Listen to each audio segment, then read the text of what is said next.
ఏ పంట వేసినా 20 నుంచి 30 పెట్టుబడి అవుతుంది. కానీ కనీసం 500 నుంచి 300 పెట్టి టెస్ట్ చేయించుకుంటలేరు. మన దగ్గర టెస్ట్ చేయించుకున్న ప్రతి రైతుకు మళ్ళీ కాల్ చేసి మీ రిజల్ట్ ఈ విధంగా ఉంది, మీరు ఈ విధంగా చేసుకుంటే బెటర్గా ఉంటుందని మేము మళ్ళీ సర్వీస్ కూడా ఇస్తున్నాం. 13 పారామీటర్ టెస్ట్ చేయాలంటే మాత్రం 50 మినిట్స్ టైం పడుతుంది. పొలం ఉన్నప్పుడు చేయడానికి అస్సలు పొలం ఉంటే చేయడానికి లేదు. ఒక చిన్న గ్రామంలో ఒక చిన్న గదిలో ఏర్పాటు చేసినటువంటి భూసార పరీక్షా కేంద్రం ఇది, అంటే సాయిల్ టెస్టింగ్ ల్యాబొరేటరీ. దీన్ని నిర్వహిస్తున్న వారు బాలరాజు గారు ఇక్కడ ఉన్నారు. మట్టిని జల్లెడ పడుతున్నారు పరీక్ష చేయడం కోసం.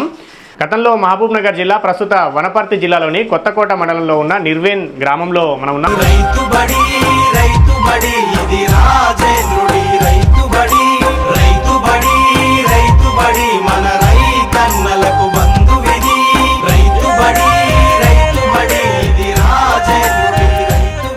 టెస్టులు కొంతమంది చేయించుకుంటున్నారు కదా, ఇప్పటికి కూడా చేయించుకున్న వాళ్ళ సంఖ్యనే ఎక్కువ ఉంటుంది. ఇప్పుడు మామూలుగా మనకి ఏదైనా జ్వరం వచ్చిందని అంటే వెంటనే పోతే డాక్టర్ చెప్పగానే రక్త పరీక్షను, మూత్ర పరీక్షను ఇవైతే వెంటనే చేయిస్తున్నాం. కానీ ఏటా పంటలు సాగు చేసే పొలానికి మాత్రం కనీసం ఇప్పటివరకు చెప్పిన వాళ్ళే చాలా మంది ఉన్నారు. ఒక్కసారి కూడా అంటే మన నేలలో ఏమున్నది, ఎంత ఉన్నది అనేది తెలుసుకోవాలనేది. అది ఎట్లాంటి రెస్పాన్స్ కనబడుతుంది, వాళ్ళకి ఎట్లా ఉపయోగం కలుగుతుంది మళ్ళీ చేయించుకున్న తర్వాత? ఫస్ట్ చేయించుకున్న వాళ్ళు కూడా ఏంటంటే అసలు వాళ్ళు ఏంటంటే ఒక ఎకరాకు దాదాపు ఏ పంట వేసినా 20 నుంచి 30 పెట్టుబడి అవుతుంది. కానీ కనీసం 500 నుంచి 300 పెట్టి టెస్ట్ చేయించుకుంటలేరు. మేము కొంతమంది విలేజెస్కి వెళ్ళి కానీ కొంచెం అవేర్నెస్ కల్పించినాము.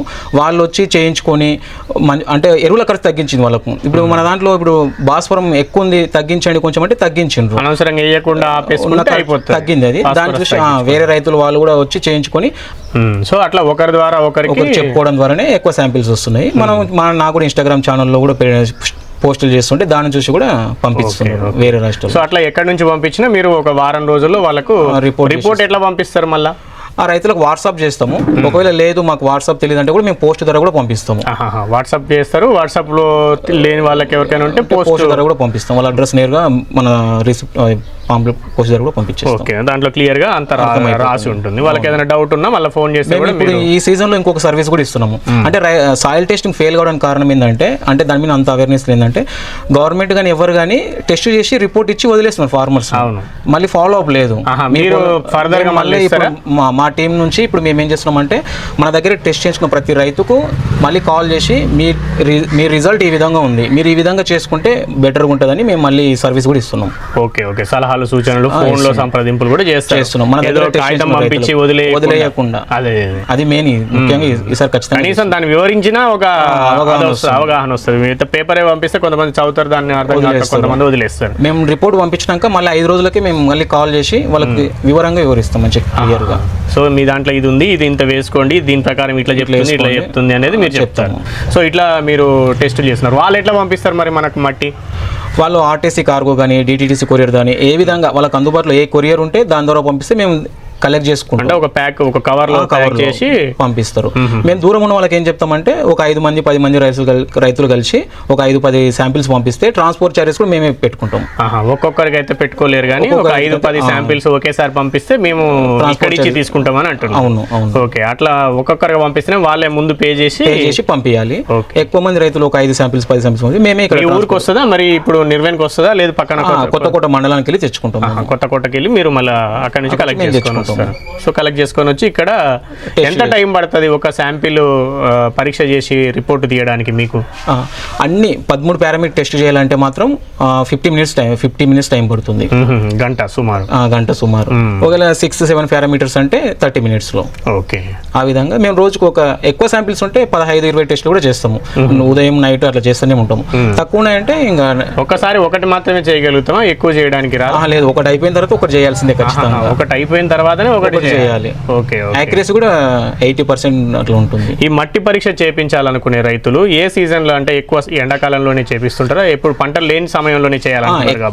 ఎక్కువ ఎండాకాలంలో చేయిస్తారు. వరి కోతలు అయిన తర్వాత కానీ ఎక్కువ మాక్సిమం ఎండాకాలం ఉంటాయి. కానీ పొలాలు బీడు ఉంటే కొంతమంది రైతులు వేరుశనగ కానీ మిర్చి కానీ వేరే సీజన్ లో కూడా పొలాలు ఖాళీ ఉంటే అప్పుడు కూడా చేయించుకుంటారు. పొలం అయితే ఖాళీ ఉండాలి. పొలం ఉన్నప్పుడు చేయడానికి అస్సలు పొలం ఉంటే చేయడానికి లేదు. ఎందుకంటే పొలం ఉన్న చేను నుంచి మట్టి తీయరాదు. మట్టి రసాయనాలు చల్లి ఉంటారు, అది మళ్ళీ రిజల్ట్ అంత కరెక్ట్ రాదు. అందుకే పంట కోసిన తర్వాత కనీసం 15 రోజుల గ్యాప్ ఇచ్చి చేసుకుంటే బెటర్. అట్లా మీకు ఎవరు ఎక్కడి నుంచి పంపించినా రిపోర్ట్ పంపిస్తారు. ఓకే. Thank you.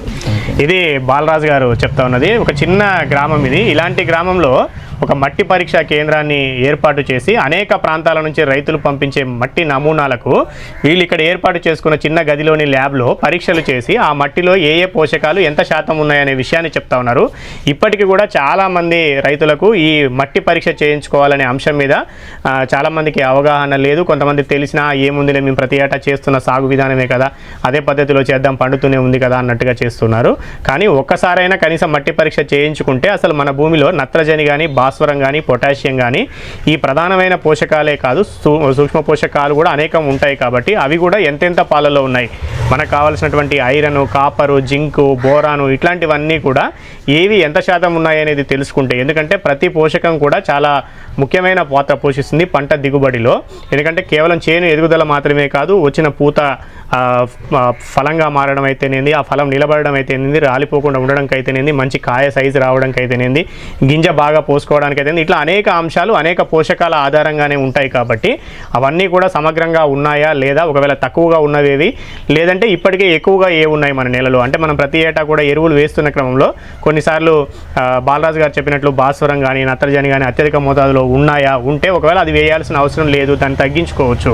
సో ఆ విధంగా ఎరువులను వేయడాన్ని కొంత ఖర్చు తగ్గించుకోవచ్చు.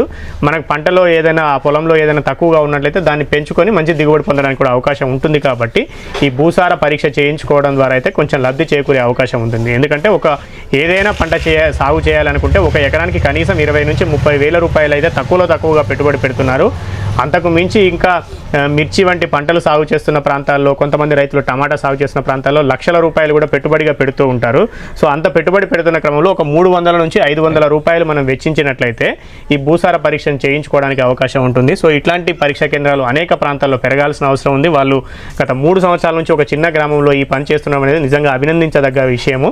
సో చదువుకున్నారు, డిగ్రీ వరకు చదువుకున్నారు. ఆ తర్వాత వాటర్ మేనేజ్మెంట్లో వాలంటీర్లో కూడా శిక్షణ తీసుకున్నానని చెప్పారు. ఆ తర్వాత IFDC international fertiliser development centre వారి నుంచి ఈ భూసారం పరీక్షలు ఏ విధంగా చేయాలనే అంశంలో కూడా శిక్షణ తీసుకొని ఇక్కడ నేను పరీక్షా కేంద్రాన్ని ఏర్పాటు చేసుకున్నాను అన్నారు. ఇప్పటికీ దాదాపు 3 సంవత్సరాల్లో 800 వరకు పరీక్షలు చేశామని అంటున్నారు.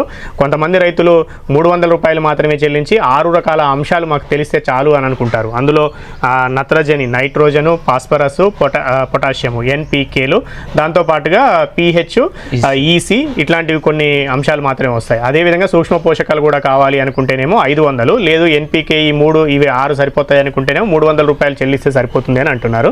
సో ఆ రకంగా మట్టి సేకరించుకొని, అంటే పంట లేని సమయంలో వాళ్ళ పొలంలో, వాళ్ళ చేనులో, వాళ్ళ భూమిలో మట్టిని సేకరించాల్సి ఉంటుంది. ఒక చోట మాత్రమే మట్టి తీసుకోకుండా 2 ఎకరాలను ఒక యూనిట్గా తీసుకొని, అంటే ఆ భూమి యొక్క తీరును బట్టి, భూమి మొత్తం ఒకే విధంగా ఉంది అనుకుంటే 2 ఎకరాలను ఒక యూనిట్గా తీసుకొని ఆ 2 ఎకరాల్లో కనీసం 7 నుంచి 8 చోట్ల మట్టిని సేకరించాల్సి ఉంటుంది. W ఆకారంలో ఒక నమూనా వేసుకుంటే పైన కింద ఇట్లా 3 వేసుకొని 8 చోట్ల మట్టిని తీసుకున్నట్లయితే ఆ మట్టిని ఎంత మోతాదులో తీసుకోవాలంటే, అంటే మామూలుగా సాధారణంగా పైన పెరిగే పంటలు, అంటే తక్కువ లోతుకు వేరు వ్యవస్థ వెళ్తాయి అనుకున్న పంటలకైతేనేమో 15 సెంటీమీటర్లు, అంటే 1/2 ఫీట్ వరకు చిన్న గుంత తవ్వుకొని ఆ సైడ్ల వెంబడి ఉన్నటువంటి మట్టిని చెక్కుకోవాలి. ఇట్లా V షేప్లో తవ్వినప్పుడు ఈ సైడ్ల వెంబడి ఉన్న మట్టిని చెక్కుకొని ఆ 8 చోట్ల సేకరించిన మట్టిని ఒక చోట కుప్పగా పోసుకొని, మళ్ళీ కింద ఉన్న మట్టిలో కలవకుండా ఏదైనా బస్తా పైన కానీ ఇట్లా దీని మీద ఒక పేపర్ మీద కానీ పోసుకొని ఆ మొత్తాన్ని అంతా మిక్స్ చేసుకొని 4 భాగాలుగా చేసుకొని అందులో 2 భాగాలు తీసేసుకొని మళ్ళీ మిగిలిన 2 భాగాలను కలుపుకొని ఆ తర్వాత మళ్ళీ అట్లా వేరు చేసుకుంటూ ఒక 1/2 కేజీ మట్టిని సేకరించి ఆ 1/2 కేజీ మట్టిని RTC కార్గో కానీ లేదా ఇతర కొరియర్ మార్గాల్లో కానీ మేము ఇచ్చిన అడ్రస్కు, ఇక్కడ ఏదైతే మన రైతు భూసార పరీక్షా కేంద్రం నిర్వెన్ మండలం కొత్తకోట వనపర్తి జిల్లా వాళ్ళైతే చెప్పిన అడ్రస్కు కొరియర్ చేసినట్లయితే దాన్ని అక్కడికి వెళ్ళి వాళ్ళు తెచ్చుకొని ఒక వారం రోజుల్లో వాళ్ళకి మట్టి అందిన తర్వాత వారం రోజుల్లో రిపోర్ట్ అందిస్తామని చెప్తున్నారు. 13 రకాల అంశాలు ఏవి ఎంత మోతాదులో ఉన్నాయి, మీరు వేయాలనుకుంటున్న పంట ముందుగానే అడుగుతారు. కాబట్టి ఆ పంటను మనం చెప్పినట్లయితే, మనం ఇప్పుడు ఆ భూమిలో వరి చేను వేయాలనుకుంటున్నామా, లేక మిరపతోట వేయాలనుకుంటున్నామా, లేదంటే పత్తి చేను వేయాలనుకుంటున్నామా, లేదా ఏదైనా కూరగాయలు సాగు చేయాలనుకుంటున్నామా, లేదా ఏదైనా పండ్ల తోటలు పెట్టాలనుకుంటున్నామా, ఏ అంశం అయితే అది చెప్తే దానికి ఇందులో ఉన్న పోషకం ఎంత ఉంది, ఇంకా ఎంత వేసుకోవాల్సిన అవసరం ఉందనే విషయాన్ని కూడా మేము అందులో రిపోర్ట్లో స్పష్టంగా ఇస్తామని చెప్తున్నారు. ఇంగ్లీష్లో ఉంది, కావాలనుకుంటే తెలుగులో కూడా ఇస్తామని చెప్తున్నారు. అదేవిధంగా ఫోన్లో కూడా వాళ్ళకు 1-2 సార్లు అయితే వివరించే ప్రయత్నం కూడా చేస్తాం. రిపోర్టు అందరికీ అర్థం కాకపోవచ్చు, ఆ నెంబర్లు అవి ఎన్ని ఇచ్చినాయనే విషయం. సో అలాంటి తెలియని వాళ్ళ కోసం అయితే దాన్ని వివరించే ప్రయత్నం కూడా చేస్తున్నాము అనేది కూడా బాలరాజు గారు చెప్తా ఉన్నారు. సో ఎక్కడైనా ఎవరైనా రైతులు మీకు సమీపంగా కూడా భూసార పరీక్షా కేంద్రాలు లేనట్లయితే వారికి ఫోన్ చేస్తే వారికి మట్టి పంపించినట్లయితే అందులో తెలుసుకోవచ్చు మనం భూమిలో ఎంత బలం ఉంది, ఇంకా ఎంత వేసుకోవాలి, ఏది ఎక్కువ ఉంది, దేన్ని తగ్గించుకోవాలి అనే విషయం తెలుసుకోవడానికి చాలా ఉపయోగపడే అవకాశం ఉంది. కాబట్టి ఇలాంటి పరీక్షలు రైతులు అందరూ చేసుకుంటారని, మంచి ఫలితాన్ని పొందుతారని రైతుబడి ఆశిస్తోంది. ముందుగా కొంత భూమిలో చేయించి ఆ తర్వాత ఆ ఫలితాన్ని చూసుకొని తర్వాత మిగిలిన మొత్తం భూమికి కూడా అలాంటి పరీక్షలు వేరువేరుగా చేయించుకుంటే కూడా బాగుంటుంది. అరెకరం భూమి ఉందనుకోండి, అందులో కూడా ఒక శాంపిలే తీయాల్సి ఉంటుంది. అరెకరం భూమికి మళ్ళీ మాకు 2 ఎకరాలు లేదు కదా అని కూడా ఆగిపోవద్దు. 1 ఎకరం ఉన్నా కూడా దాంట్లో 1 ఎకరం మొత్తం నుంచి కూడా ఒక శాంపిల్ తీసుకొని మనం పరీక్ష చేయించుకున్నట్లయితే ఆ ఎకరం యొక్క బలాబలాలు ఏమిటి అనేది మనకు తెలిసే అవకాశం ఉంటుందనే విషయాన్ని గమనించాలని రైతుబడి సూచిస్తుంది. మనం మరొక వీడియోలో మరొక వ్యవసాయ సంబంధిత విషయంతో మళ్ళీ కలుద్దాం. అంతవరకు సెలవు. నమస్తే. నమస్తే.